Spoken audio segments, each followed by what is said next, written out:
Welcome everybody. In previous sessions, we've covered the major roles of glutathione, those being summarized by the acronym IDEA. Just to remind you, the I stands for the immune system, the D for detoxification, the E for energy, and of course A for antioxidant. In this video, let's take a much closer look at something precious to all of us, E for energy, and how glutathione is so critical to keep us going strong throughout the day.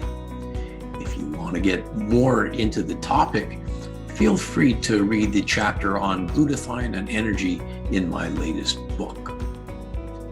There are so many ways in which glutathione gives you energy, from simply improving your health to more complex explanations on a tissue level like muscle strength, to a cellular level like the elimination of toxins, and even right down to a molecular level where things like a single atom or electron are considered.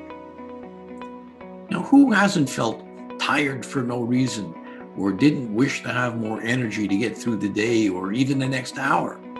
How many people have actually visited their doctor for a medical consultation and been told, we can't find anything wrong with you, or you must just be getting older, or better still, it's all in your head? All of these at times may be true, but as science and research has taught us over the past little while, we absolutely need to consider glutathione as part of the process. There's so many clinical studies that have shown that glutathione levels are correlated with improved physical performance, with improved mental performance, even with better sleep.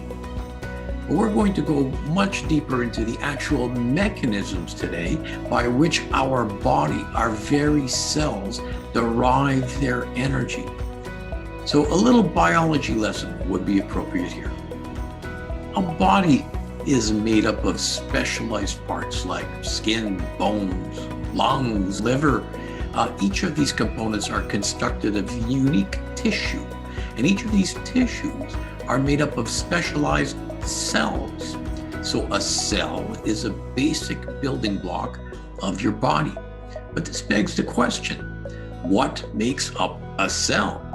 Well, each cell itself has its own unique parts. Some for storing genetic information, like the nucleus of a cell, some geared to manufacture proteins, like our ribosomes. So is there a cellular machine devised to produce energy? In fact, there is. It's called a mitochondria.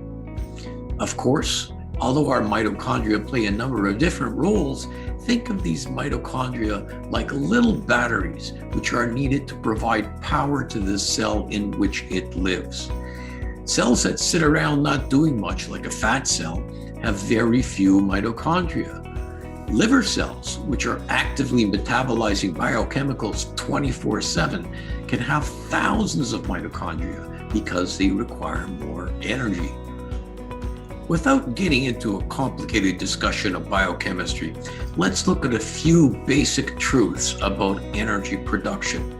Whether it's a nuclear station or a campfire, energy production always results in two consequences. Number one, heat, and number two, waste products.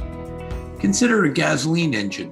It requires water cooling, or the engine will eventually overheat, and it requires an exhaust to carry away the burnt fuel.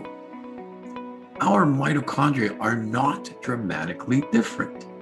As they produce energy for our cells, they too produce excess heat and waste products in the form of free radicals. Just to remind you, a free radical is what causes oxidative stress, and we've learned in the past that the major substance in our body that fights oxidative stress is our good friend, glutathione. Mitochondria are absolutely dependent on glutathione to handle the heat produced and to neutralize the potential damage done by free radicals and oxidative stress. It's our master antioxidant, the glutathione, once again to the rescue. Without it, our mitochondria literally would burn up and stop functioning. The easier our cells have access to good supplies of glutathione, the better our energy production will be. Keep your engines running cool. To health.